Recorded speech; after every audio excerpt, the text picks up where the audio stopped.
Bismillahirrahmanirrahim. InsyaAllah ya, boleh ambil Al-Quran ataupun buka telefon ya. Muka surat 84 surah An-Nisa. Muka surat 84 surah An-Nisa ayat yang ke-36.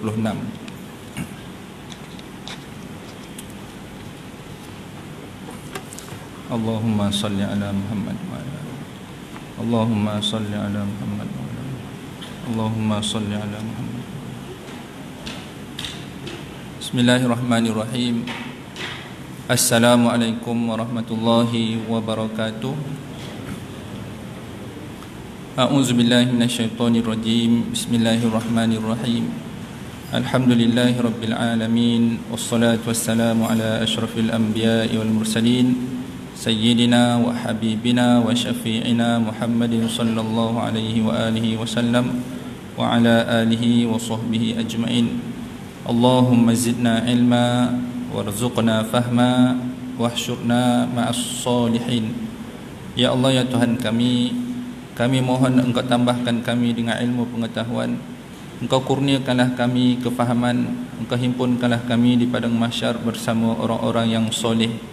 Rabbana atina fid dunya hasanah wa fil akhirati hasanah wa qina azabannar. Ya Allah, ya Tuhan kami mohon Engkau kurniakan kami kebaikan di dunia dan juga kebaikan di akhirat. Selamatkan kami daripada sebarang ancaman api neraka-Mu ya Allah. Wassallallahu ala Muhammad wa ala alihi wa sahbihi wasallam. Walhamdulillahirabbil alamin. Alhamdulillah, bersyukur kehadrat Allah Subhanahu wa taala kerana pada malam yang penuh barakah ini Allah Subhanahu wa taala berikan kita kesempatan untuk sama-sama saya, tuan-tuan, puan-puan, ibu ayah yang dirahmati Allah Subhanahu wa taala, untuk kita membincangkan lagi 4T ya. 4T bagaimana kita nak bertaamul ataupun kita nak bermuamalah ya, berinteraksi dengan Al-Quran ya, melalui kaedah 4T ya. T yang pertama ialah tahfiz ya, kita jaga dari sudut penjagaan, dari bacaannya dengan bacaan yang bertajwid. Kemudian kita jaganya dari sudut kita hafal. Kemudian T yang kedua, tafsir ya. Kita tengok makna-makna yang mudah untuk kita faham ya. Tengok pentafsiran daripada ulama-ulama muktabar ya, ahli mufassirin ya. Contohnya yang di Nusantara ni ya. Tengok di Nusantara ni kita selalu baca tafsir Al-Azhar ya, daripada Profesor Dr. Hamka kan. Jadi kita pun baca. Kemudian kalau yang bahasa Arabnya kita tengok Ibn Katsir ya, itu daripada tafsirnya. Kemudian kita buka dan menyingkap apakah kehendak Allah Subhanahu wa taala melalui T yang ketiga, iaitu tafakkur. Bagaimana kita berfikir ya, mengenai apakah yang dimaksud dengan perkataan-perkataan tersebut. Kemudian yang keempat, T yang keempat ialah tadabbur. Bagaimana kefahaman daripada sesuatu ayat yang kita baca, yang kita faham untuk kita amal dan laksanakan. Jadi kita masuk pada T yang pertama, iaitu tahfiz ya. Kita tak boleh tidak, mesti kita baca ya.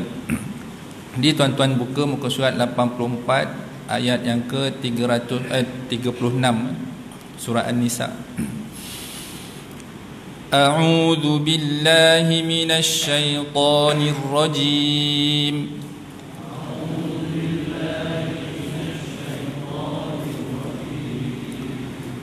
Bismillahirrahmanirrahim.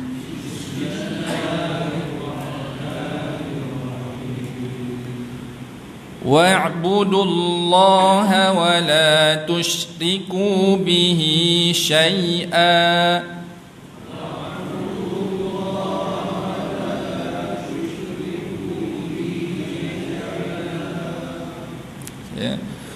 وَبِالْوَالِدَيْنِ إِحْسَانًا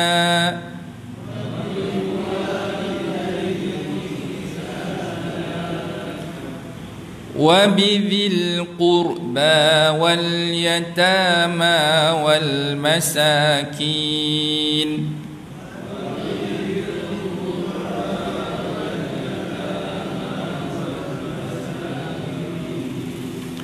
والجار ذي القربى والجار الجنب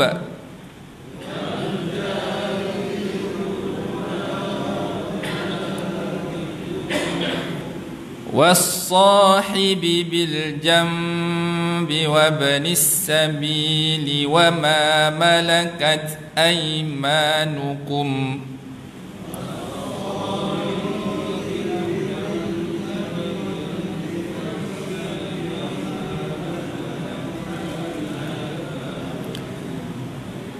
إن الله لا يحب من كان مختالا فخورا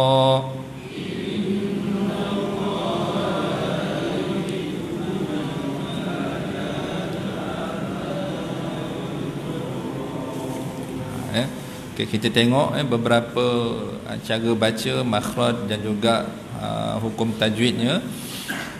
Tuan-tuan tengok pada potongan yang pertama, wa'budullaha wa la tusyriku ya, sifat apa? Sifat at-tafashi ya. Jadi macam mana dia punya standard ya? Kalau tuan-tuan alau ayam tak bergerak, shin tu kurang tepat ya. Maka kena ya, wala tusyriku ya. Okey, kemudian yang kedua syai'a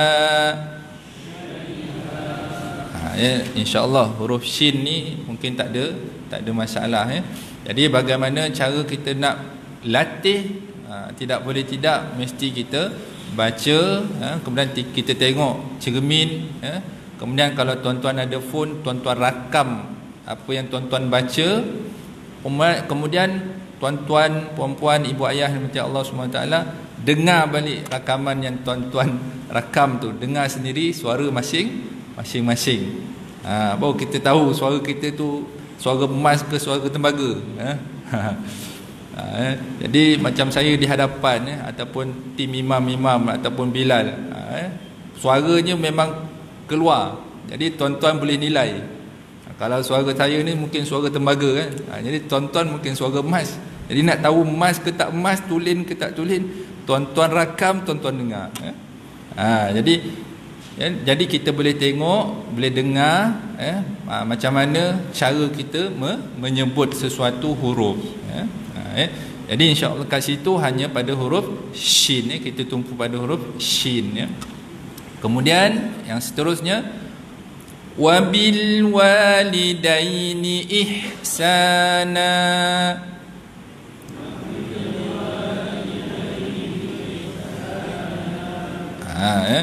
Dekat sini kita tengok pada huruf ha ya. Huruf ha. Macam mana ni huruf ha? Jadi kalau tuan-tuan masuk kelas tajwid ya, talaki dengan guru-guru ataupun ustaz-ustaz yang tertentu tuan-tuan kalau tak boleh nak sebut huruf ha tu, tuan-tuan sebutkan juga, sebut latih sampai boleh ya. Kalau memang tak boleh juga, itu semoga Allah SWT permudah dan ampunkan kan. Jadi jangan rasa susah belajar tajwid. InsyaAllah tajwid ni untuk kita untuk kita baca Quran dengan cara yang paling baik, yang termampu setakat yang kita mampu. Tapi jangan tak belajar pula. Bila dah belajar usaha tak boleh juga, maka moga Allah memaafkan ya. Pada huruf ha, cuba tuan-tuan sebut ha. Macam tu ya. Kemudian kita ambil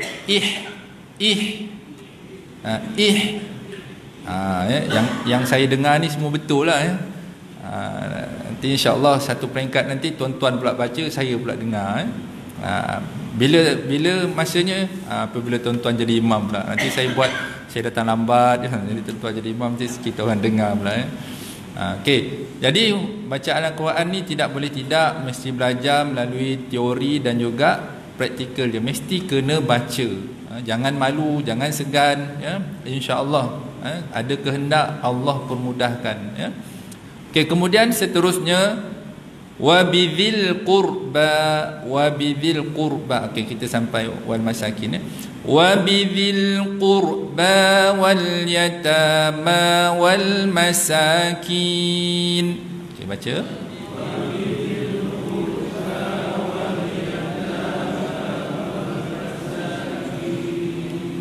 Okay, kita ambil satu saja pada wabidhi, huruf zal.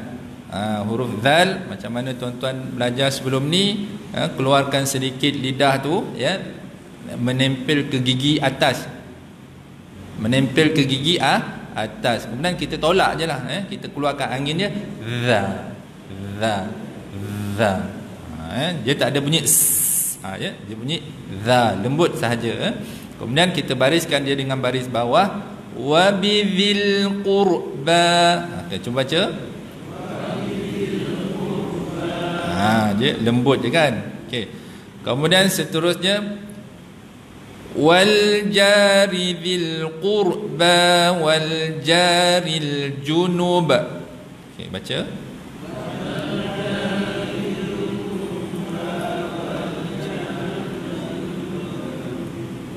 Okay. Saya saja berhenti pada wal jaril junub. Kenapa? Kerana ada qalqalah situ, ya. Okey, apakah yang dimaksudkan dengan qalqalah? Qalqalah ialah qalqalah ialah suara yang kuat ataupun suara yang keras, suara yang terpantul, suara yang berbalik, ya. Semua itulah boleh, ya. Apabila mematikan huruf qalqalah yang lima. Apa huruf dia? Baju dan kotor. Baju dan kotor pula, ya. Tak kisahlah, dia ada 5 hurufnya. Okey, ketika mematikan salah satu huruf yang 5 ni, sama ada huruf tersebut memang mati, memang sukun, ataupun mati sebab kita waqaf, berhenti. Contoh di sini al-junub, kita berhenti. Ba itu mati disebabkan kita waqaf, kita berhenti. Maka jadi hukum apa situ? Qalqalah.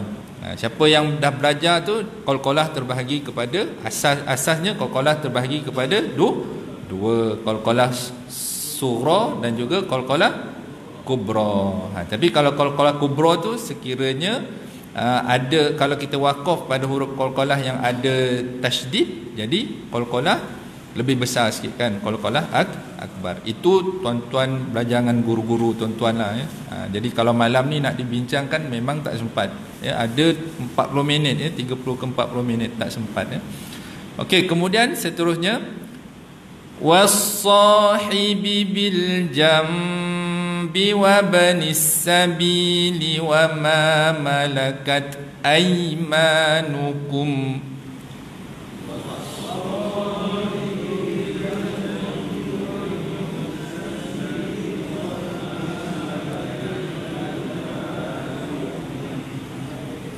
Okey, kita ambil pada huruf sad.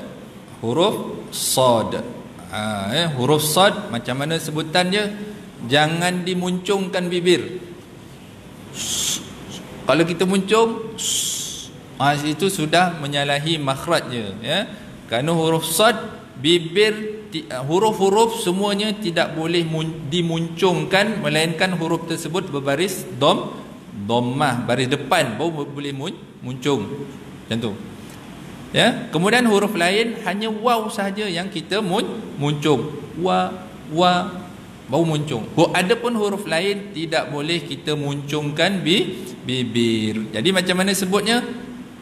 Mulut tu macam biasa, cuma kita istilahkan, dia sifat dia istilah dengan as-safir, ya.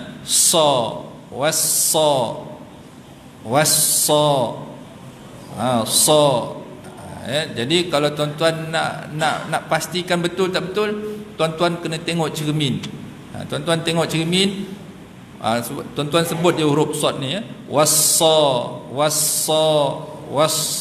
Sebutlah 10 kali, ya. 10 ke 20 kali, ya.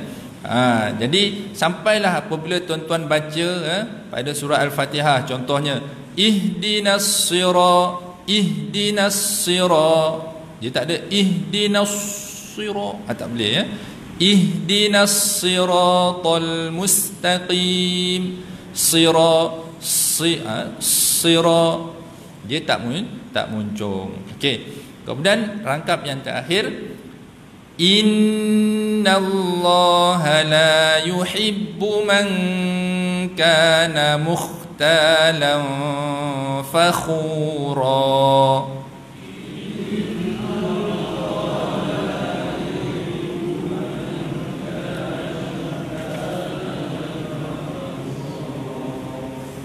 Ya, itu pada huruf kha, ya. Kita tengok pada makhraj huruf kha.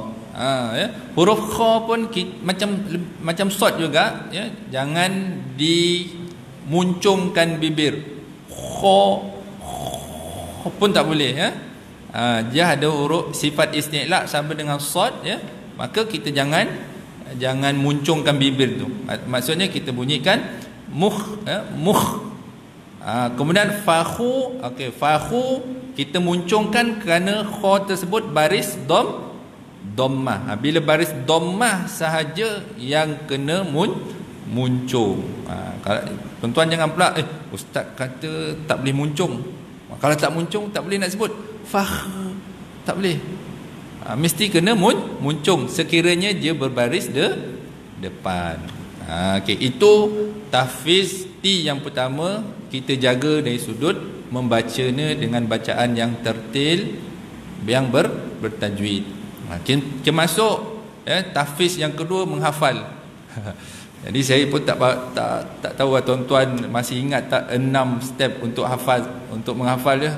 Saya rasa tuan-tuan ingat, ya. Kalau tuan-tuan tak ingat, tuan-tuan tengok balik rakaman ni bulan berapa dulu. Jadi menghafal ni kena ada kesungguhan dan kemahuan. Jangan hari ni buat, besok buat, lusa tinggal, bulan depan baru hafal balik. Mungkin payah, ya. Jadi kita tinggal yang hafazan tu. Jadi kalau tuan-tuan nak hafal ingat, tuan-tuan cubalah hafal dan ingat, ya. InsyaAllah ada barakahnya di situ, ya.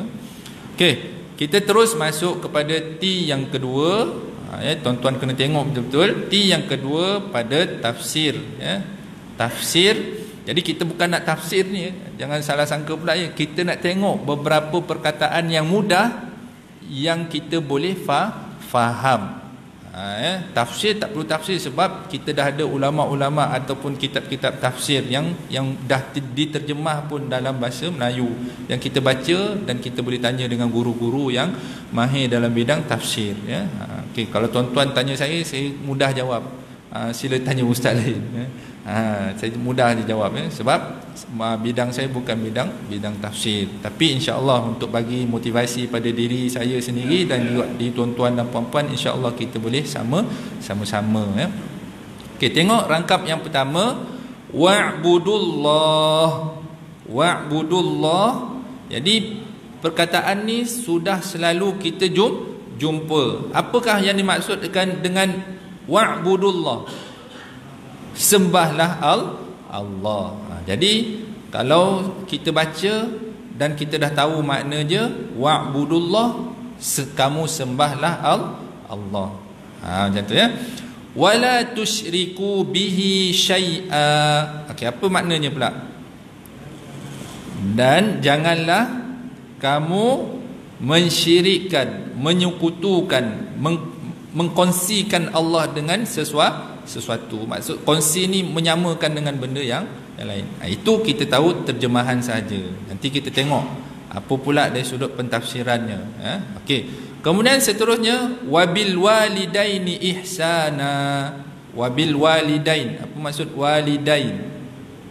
Dua orang tua. Ihsanan, ihsan, hasanah, ihsan, buat baik. Okey. Dan dengan kedua orang tua, maksudnya kedua ibu bapa, hendaklah kita buat baik. Okey, ingat baik-baik ni, ya. Wa bidzil qurba. Okey, zi al qurba, yang mempunyai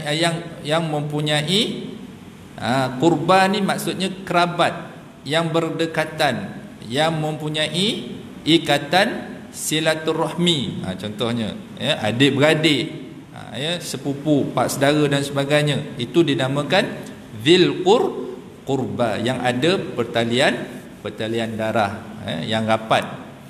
Kemudian wal yatama, anak-anak yatim, wal masakin, orang miskin. Ini senang, wal jari dzil qurba. Wal jar, apa maksud jar? Jiran. Bagus, jar jiran. Okey, jiran dzil qurba. Apa maksud dzil qurba tadi, yang awal tadi? Kerabat kan, yang apa maksudnya, hubungannya dekat. Sama ada, nanti dia ada banyak, dia punya pentafsiran dia banyak, tapi tak boleh nak huraikan panjang-panjang, kita pun tak sempat, Maksudnya kita kata jiran yang dekat, kaum kerabat, yang adik-beradik, pakcik-makcik, sepupu sepapat, kaum kerabat. Jiran yang terdiri daripada kaum kerabat. Okey. Seterusnya wal jaril junub. Jiran-jiran yang tadi rapat, kurba rapat, junub yang jauh. Apa maksud jiran-jiran yang jauh? Lawan dia lah. Yang tiada ikatan ataupun yang bukan dalam kelompok kerabat. Mungkin binnya dah tak sama dah, ataupun moyang dia dah lain dah, ataupun termasuk juga yang berlainan agama pun masuk juga. Boleh, okey. Terus lagi, wasahibi bil jamb. Okey, wasahibi bil jamb maksudnya kawan, rakan. Macam tu, kawan, rakan. Kemudian ada juga yang mentafsirkan, menterjemahkan sudut teman-teman dalam seperjalanan. Teman ataupun rakan dalam musafir, dalam perjalanan. Okey. Terus lagi, wabnis sabil. Apa maksud wabnis sabil? Orang dalam permusafiran, orang dalam musafir. Kemudian ada juga yang mentakwilkan dengan tetamu, tetamu yang datang rumah kita dan sebagainya. Wa ma malakat aymanukum, sini kita ambil hamba yang kita miliki, tapi sekarang ni dah tak ada sistem hamba. Okey. Kemudian seterusnya innallah. Apa maksud innallah? Ya, sesungguhnya Allah. Jumpa perkataan inna, terus kita tambah ataupun kita terjemahkan dengan sesungguhnya Allah. Maksudnya betul-betul, sungguh-sungguh, ayat tu bukan ayat main-main, betul-betul, sungguh-sungguh, la yuhib. Apa maksud la yuhib? La tidak, yuhib tidak suka, tidak sayang, okey, tidak kasih. Man kana mukhtalan fakhura. Mukhtal, apa maksud ni? Mukhtal ni maksudnya orang yang bangga, orang yang apa, yang sombong, macam tu, fakhura sama juga, kita terjemahkan lebih kurang yang membangga diri, yang membesarkan diri, takabur, sombong, macam tu. Semua masuk dekat situ. Jadi kita boleh terjemahkan sesungguhnya Allah tidak menyukai sesiapa yang sombong dan membesarkan diri. Okey, habis. Itu dari sudut terjemahannya, dan saya rasa tuan-tuan boleh faham. Okey. Kemudian sekarang ni kita masuk kepada T yang ketiga. T yang ketiga. Jadi T yang ketiga memerlukan kepada fokus tuan-tuan, puan-puan, ibu ayah yang dirahmati Allah SWT, sebab dia memerlukan untuk kita berfikir. Untuk kita berfikir. Okey. Yang pertama, wa'budullah. Apakah maksudnya tadi? Sembahlah Allah. Mudahnya Allah perintahkan untuk kita supaya sembah Allah, wala tusyriku bihi syai'a. Jadi kita kena fikir. Kalau dalam ilmu sains, kita gunakan 5W kan. Jadi kita gunakan juga. Antaranya bagaimana kita nak menyembah Allah Subhanahu Wa Taala? Tuan-tuan kena jawab sendirilah. Bagaimana kita nak menyembah Allah? Bagaimana? Apa caranya?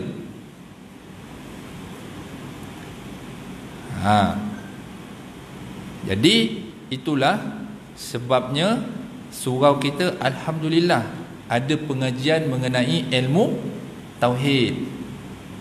Ada pengajian ilmu tauhid. Jadi tuan-tuan datanglah, ada beberapa malam kita belajar ilmu tauhid, penting sangat.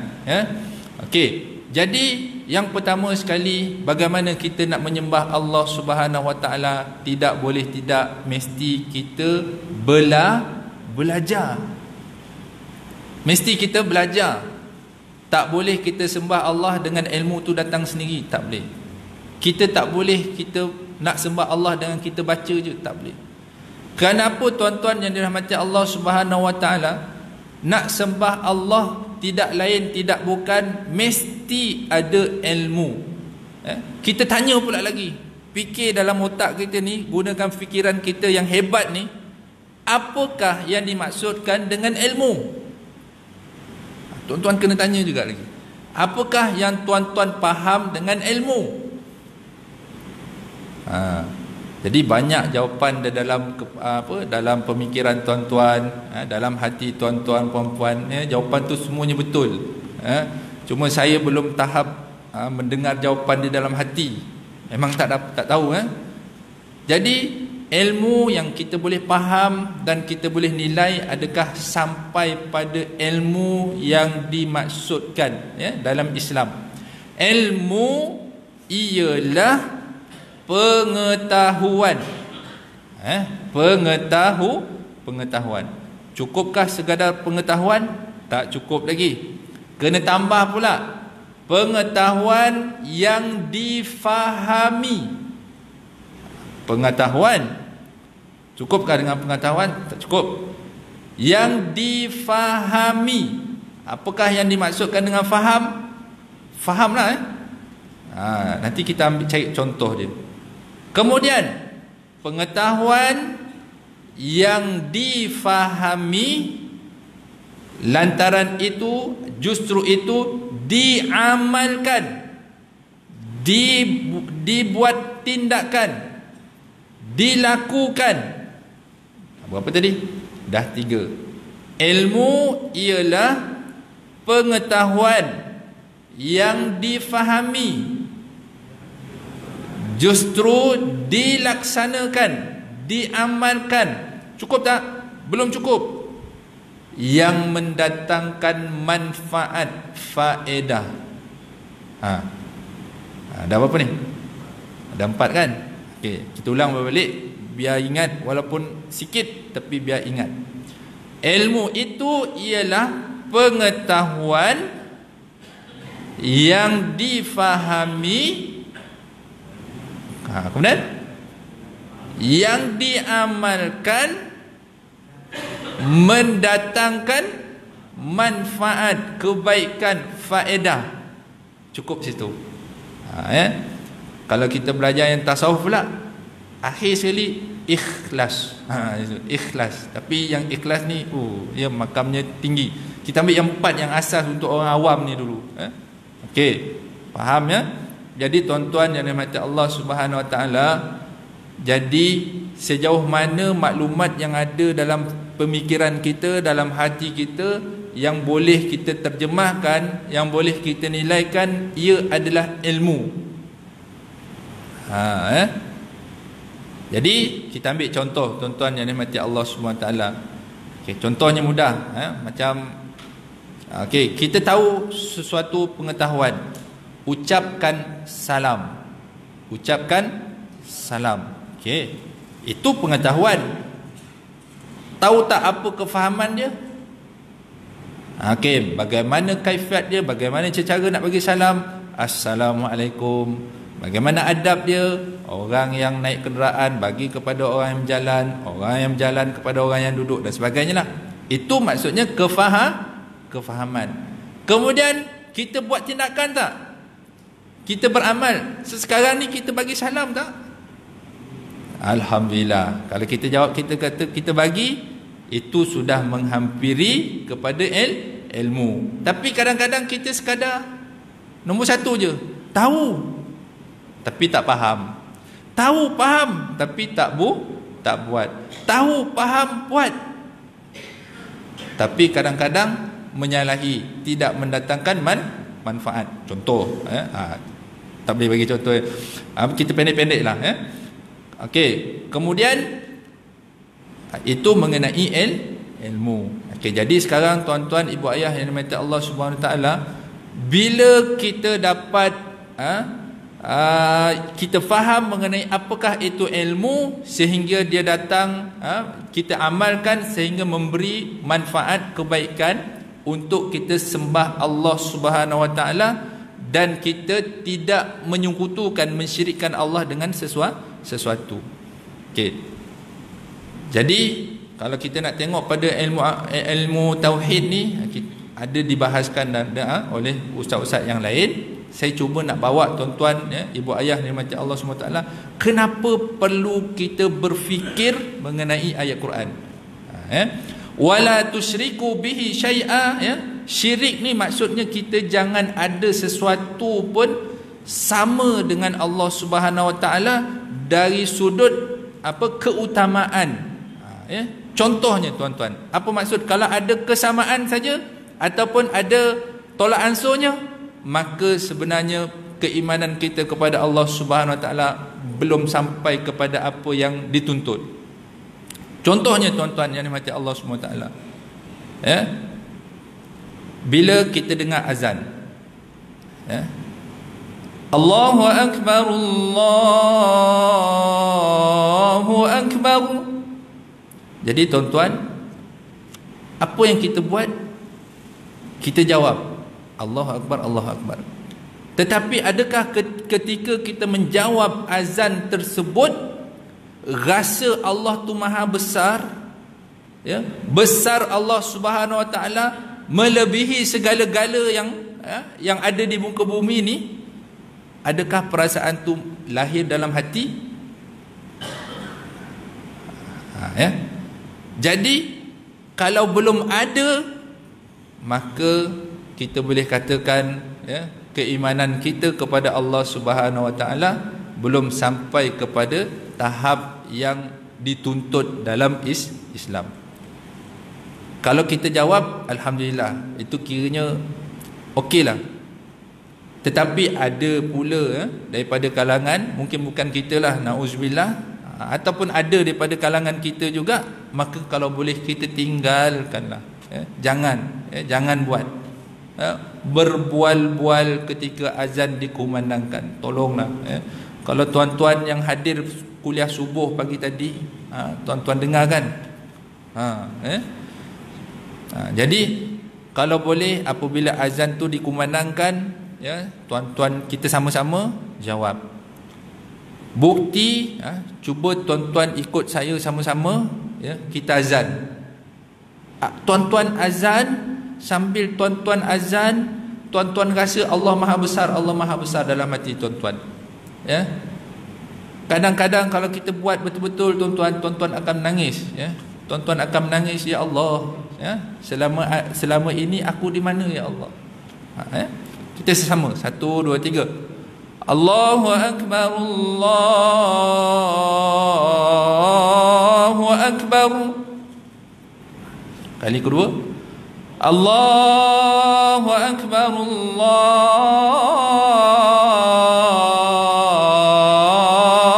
Akbar. Sambung.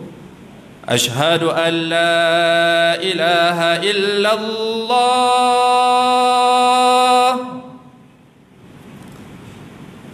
Asyhadu an la ilaha illallah.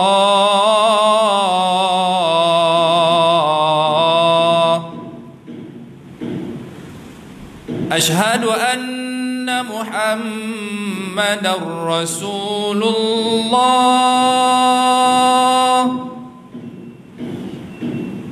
Asyhadu anna Muhammadar Muhammadar Rasulullah.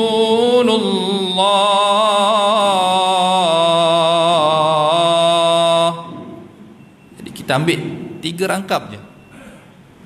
Tuan-tuan, puan-puan, ibu ayah yang dirahmati Allah Subhanahu wa taala, ketika laungan azan dikumandangkan, ya, kalaulah masih ada rasa besarnya dunia ini di dalam hati berbanding Allah, maksudnya ilmu, pengetahuan, kefahaman, kemudian amal yang mendatangkan kebajikan, sebenarnya ilmu itu belum masuk lagi dalam pemikiran dan juga hati kita. Jadi kita berhenti sekejap, kita bagi laluan azan, jangan sambung pula, kena daripada awal balik.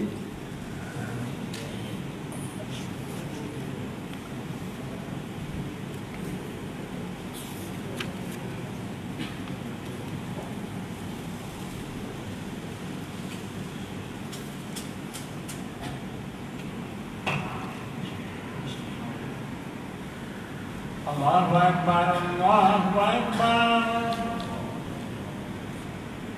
Allahu Akbar, Allahu Akbar. Asyhadu an la ilaha illallah,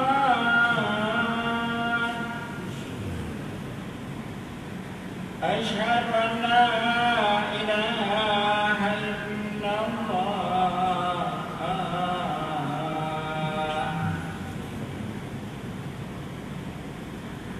أشهد أن محمدا رسول الله.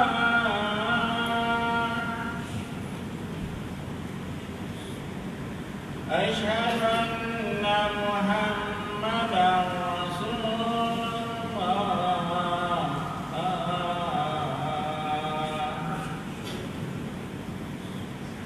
حي على الصلاة.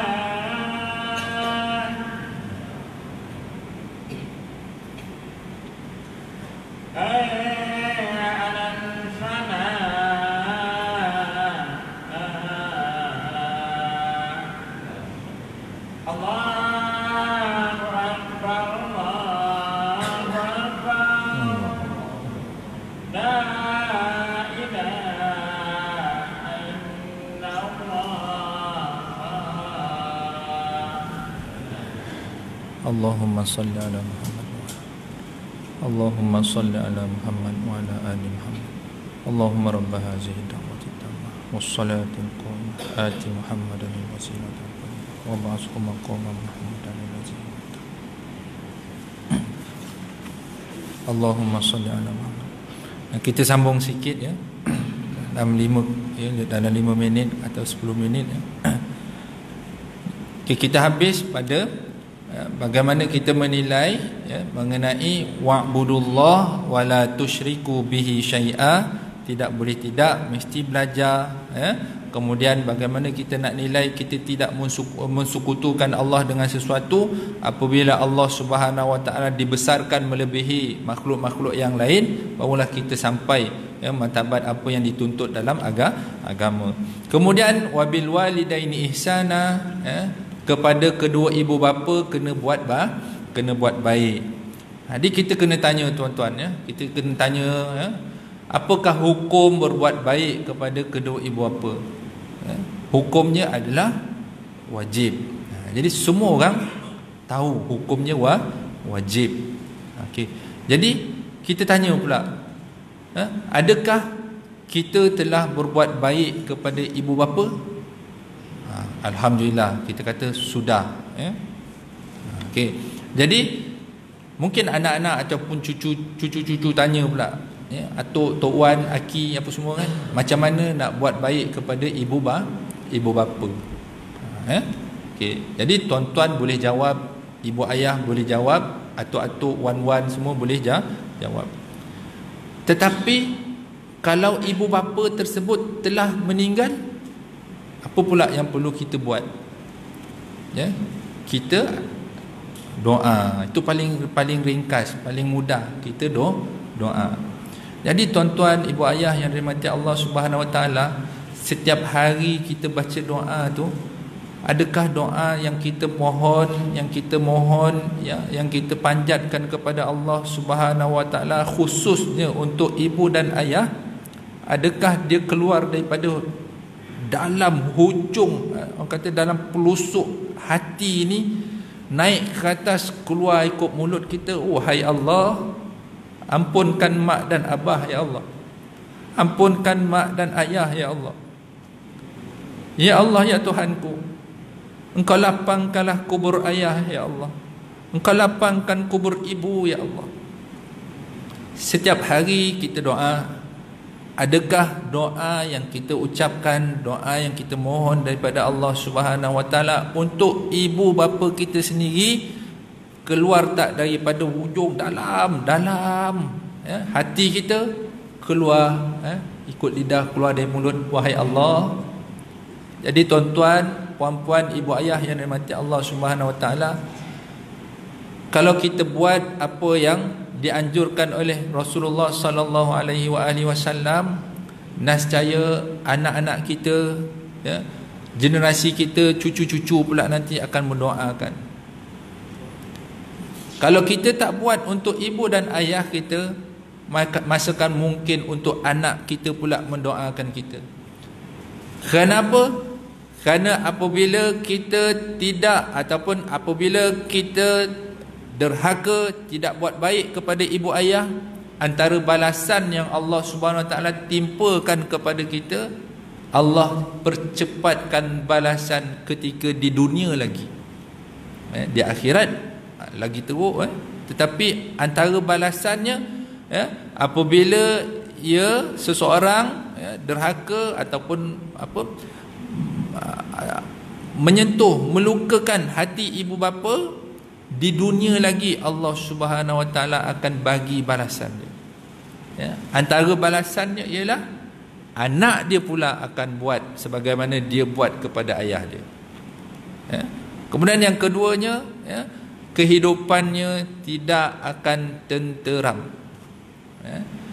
Jadi ringkaskan juga, tuan-tuan, puan-puan, ibu ayah yang dirahmati Allah Subhanahu Wa Taala, untuk memastikan kita tidak dibuat oleh anak-anak kita nanti, maka dari sekarang kita doa moga-moga Allah Subhanahu Wa Taala ampunkan dosa mak dan ayah kita. Saya cuba bimbing, saya cuba ajak tuan-tuan, puan-puan, ibu ayah yang dirahmati Allah, termasuk diri saya sendiri. Kadang-kadang saya terjemahkan doa daripada bahasa Arab ke bahasa Melayu. Ya Allah, Engkau ampunkan dosa-dosa ibu dan ayah. Ya Allah, Engkau ampunkan dosa-dosa ibu dan ayah. Ya, dalam niat saya, tuan-tuan pun menyebut dan tambah apa lagi yang tuan-tuan nak untuk ibu dan ayah tuan-tuan yang dirahmati Allah. Ya Allah, Engkau sayangilah ibu dan ayah kami ya Allah. Engkau kasihanilah ibu dan ayah kami ya Allah, sebagaimana mereka menyayangi, mengasihi kami ketika mereka mendidik, menjaga kami ketika kami kecil ya Allah. Kita doa, insya-Allah moga-moga anak kita nanti akan mendoakan untuk kita. Untuk yang akhirnya, saya paksa potong-potong. Pada yang ketiga, innallaha la yuhibbu man kana mukhtalan fakhura. Allah tidak menyukai kepada orang yang menyombong diri, membangga diri, membesarkan diri dan sebagainya. Jadi kalau tuan-tuan, ibu ayah dirahmati Allah SWT, pada kesempatan ini, tiga perkara. Pertama sekali mengenai Allah SWT yang wajib untuk kita sembah dia, tiada benda yang lain untuk kita samakan, setarakan dengan Allah Subhanahu Wa Taala. Contohnya apabila azan, maka kita jawab baik-baik, maka kita tinggalkan benda-benda yang lain, kita masukkan kebesaran Allah SWT dalam hati. Cuba Perkara yang kedua, kita buat baik kepada ibu bapa. Kalau ibu bapa kita dah tak ada, ya, kita hendaklah doakan, ya. Doa itu hendaklah terbit daripada dalam pelusuk hati kita ni, betul-betul ikhlas keluar, ya, lidah kita, mulut kita. Ya Allah, engkau ampunkan ayah dan ibu, ya. Kemudian perkara yang tiga mengenai orang yang sombong dan angkuh dan sebagainya, moga-moga kita dapat jauhkan daripada perkara yang ketiga ini, ya. Moga-moga perbincangan yang saya rasa mengambil masa lebih kurang 40 minit ini, ya, bagaimana kita bermuamalah, berinteraksi dengan Al-Quran melalui menggunakan kaedah 4T. T yang pertama iaitu tahfiz, kita jaga dari sudut bacaan yang bertajwid dan kita jaga dari sudut kita hafal. Yang kedua, tafsir, kita tengok makna-makna yang mudah yang kita boleh faham, yang kita boleh terjemah, dan kalau ada masa kita tengok tafsir-tafsir daripada kitab-kitab tafsir. T yang ketiga iaitu tafakkur, kita berfikir, fikir apa hukum dan sebagainya. Kemudian T yang keempat tadabbur, ya, yang sebagai penutup untuk hari ini, ya. T yang keempat ialah, ya, jadi saya mengajak ibu-ibu, ayah-ayah, tuan-tuan yang dirahmati Allah SWT, kita rancang, ya, kita rancang dan kita laksanakan. Kita rancang, kita buat, ya, mengenai ilmu. Kita kena belajar. Kita ajak anak-anak, kita ajak cucu-cucu kita, datanglah ke surau, datanglah ke majlis ilmu, ya, supaya ilmu tadi terbit ada 4 cirinya. Ilmu merupakan pengetahuan yang ada kefahaman, boleh diamalkan, mendatangkan manfaat. Moga kita dapat juga manfaatnya, dapat anak-anak kita teruskan apa yang kita buat, cucu-cucu kita pun terjaga daripada perkara-perkara yang tidak diingini, ya. Marilah kita bertindak daripada sekarang, ya, tidak terlambat lagi, ya. Jadi kita pastikan langkah-langkah kita selepas ini, ya, langkah-langkah yang kita telah tinggalkan, ya, dan kita rancangkan untuk kebaikan anak-anak tuan-tuan dan puan-puan yang di belakang, ya. Kalau kita mati ketika ni, ya, kita dalam keadaan kita insya-Allah, moga-moga apa yang kita tinggalkan, ya, isteri, anak-anak dan sebagainya adalah orang-orang yang soleh dan solihah yang akan mendoakan kita kelak insya-Allah, ya. Tapi kalau belum yakin lagi, kita kena bertindak daripada sekarang. Ajaklah anak-anak, ajaklah cucu-cucu datang ke surau, banyak faedahnya, ya. Jadi kita rebut peluang yang ada ketika Allah kurniakan umur, ya, rebut, ya. Moga-moga kita semuanya Allah SWT masukkan ke dalam syurga Allah Subhanahu wa taala. Aqulu qawli hadza astaghfirullah li wa lakum. Assalamualaikum warahmatullahi wabarakatuh. Subhanakallahumma wa bihamdik, asyhadu an la ilaha illa anta astaghfiruka wa atubu. Bismillahirrahmanirrahim. Wal 'asr innal insana lafi khusr illa allazina amanu wa tawassaw bis sabr.